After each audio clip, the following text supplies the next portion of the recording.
Hello there, Romans here and welcome to my next music review. Today is going to be Living Colour Shade.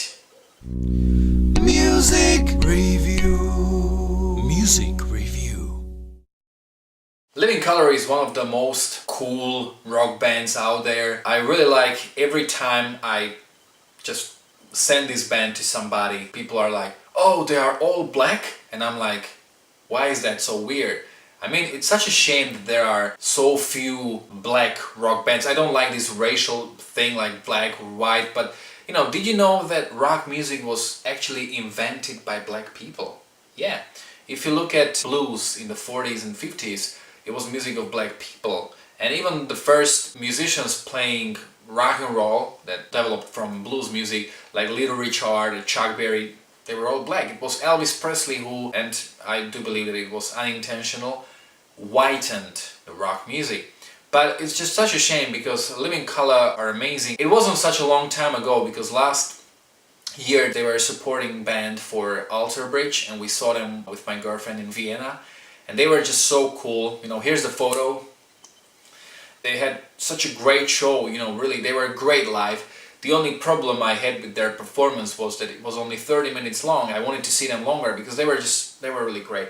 And approximately at that time I finally got to their music because I was aware of them for quite some time, but I haven't listened to their records. And their first album, Vivid, they actually won a Grammy for their first album. The song Cult of Personality is a song that pretty much everybody knows. It's such a great song. And it's their second album, Time's Up. That's such a great album. I mean, it's one of the very few records for me that has that golden 90s written all over it. It's just such a great album. And it was interesting to see that from that sort of a funk rock or funk metal, they were moving towards more of an alternative direction with their Stain album. All three of these records are really very good. I haven't really got to their other two albums, I just went through them very quickly and it seemed like at that time they were sort of unsure what to do.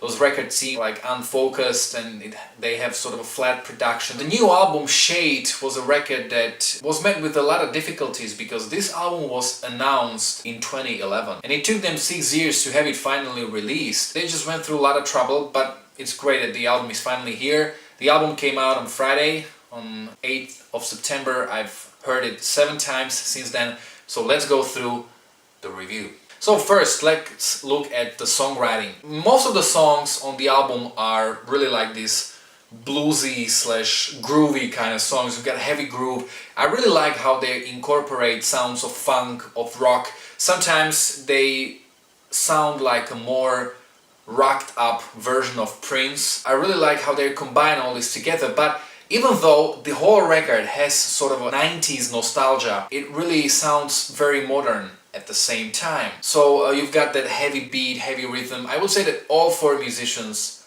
are top class. They are really great. The songs that sort of stand out for me are, for example, a song called Fox, which means freedom of expression, Pattern in Time and Glass Teeth. All 3 of which are very fast and they are much faster in terms of rhythm than the other songs. You've got also some influences of rap. For example, there's a song called Come On or Program, all 2 of which are having some rap influences. There is also a song called Who Shot Ya, which is a cover of Notorious B.I.G. I've heard the original track and I honestly wouldn't really call it a cover because maybe apart from the lyrics, they pretty much wrote the music and it has very little in common with the original version, which for me is unlistenable because I don't really like rap music. But this song just sounds so great. I really love that sort of like string arrangement in the background, so that's something that was pretty common in 90s rap music, but together with guitars and all the instrumentation, it gives a very unique listening experience. It's really a great fusion of rap and rock. Then you also have certain experiments on the album. So the song Come On uses now this is for pedal nerds and pedal geeks and maybe guitar players. I think that what the guitar player uses in this song is a pattern tremolo. Maybe I think that only Strymon Mobius has that, maybe there are more pedals like that.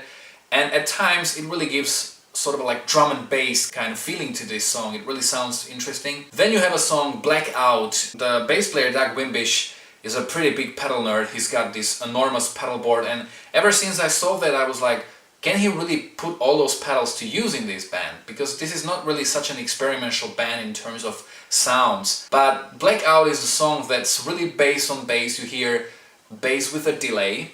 And I think that towards the end of the song you can also hear some envelope filler and I think some swells with reverb, so he may be using auto swell or he may be using volume pedal. And another track that stands out is a track called Who's That? Because this song uses horn section. This really reminds me of the pornography era of Extreme, when you had the hard rock combined with funk but also with the horn sections. It sounds very good. I would probably welcome it in more songs, but you know, there's a question like how are they gonna execute that live. There are also two covers, one of which I've already talked about. There's also a song called Inner City Blues by Marvin Gaye, or Guy, I'm not sure about the pronunciation. It's a song from 70s, and again they made it really their own, so it resembles the original not that much. So I think that the songs are really very good, and I really like this fusion of rap, rock and funk, all of the genres that are very natural for black people. And also I like that the record has that sort of a 90s feeling to it, but at the same time it sounds very modern and very up to date. So this is a record where you can't help but feel very good when listening to it. So it's a really great album. This also includes the production. The production is very thick, the songs are very tight. I really like the feel of the record. From a viewpoint of the lyrics, when you look at the names of the songs, you can pretty much assume that songs are going to be social aware. It's pretty much even their first single, Cult of Personality, was a pretty political song. Now I must confess that when I was listening to this album, I didn't have a lyric sheet, so I wasn't able to go through the lyrics in as much depth as I needed to, but I got certain ideas, like for example the song Program, which is about brainwashing. Who Shot Ya is obviously about gun possession and violence. I'm really interested in seeing what the lyrics are about in more detail, but generally what I got the idea, I really liked how those are not songs just about, you know, like love and relationship and all this crap, are songs that have actually some meaning. So what I really must appreciate as a singer is Corey Glover, a singer. I remember when I was talking to him after the gig in Vienna, I asked him like, how are you such a great singer? Because I would really say that the records don't do him justice. He sounds better live than on a recording. And he told me, I just warm up and I practice a lot. So I really like how, and this is very typical for black people, they have a very nasal kind of sound when they sing, but it sounds so great. You know, white people usually don't sound that good when they sing very nasal. Think Klaus Meine, for instance. But Corey just sounds amazing, and even when he hits the high notes, I mean, he's such a great singer, and I like how he can create different tones with his voice. He can be very overdriven and have very heavy rock voice, but at the same time he can be very nasal. Blackout! I really don't! I think that one of the things that really make this record sound good is that it has a live feeling. It really feels like you're on a gig, and I can imagine these songs working even better on the stage. So I decided to give this album 9 points out of 10. Living Colour is one of the most outstanding bands in rock music. I would really love to see more black bands like this. Great musicians, great record. It will really make you want to listen to it again and again. I wouldn't recommend this album just to the fans of Living Colour or fans of rock music. I would recommend it to everybody who likes good beat, good rhythm, good voice and good quality music. And I think that all Living Colour fans who appreciate first two albums will dig this one a lot, because this is a really great album. I forgot to mention that shade in Slovak means tieň. So, I hope you liked this review. If you did, don't forget to share, to like, to subscribe. If you have heard the record already, let me know in the comment section below how do you like it. So, if there are any bloopers, enjoy them, and thanks for watching. Bye. Hello there, Roman's here, and welcome to my next... Yeah, that's the band I'm gonna review. Why did you turn it on? Hello there. Fiction. Okay, honey. Fans of... or fan... Listen to me. Okay, shut up. What are you... I'm being raped! I like...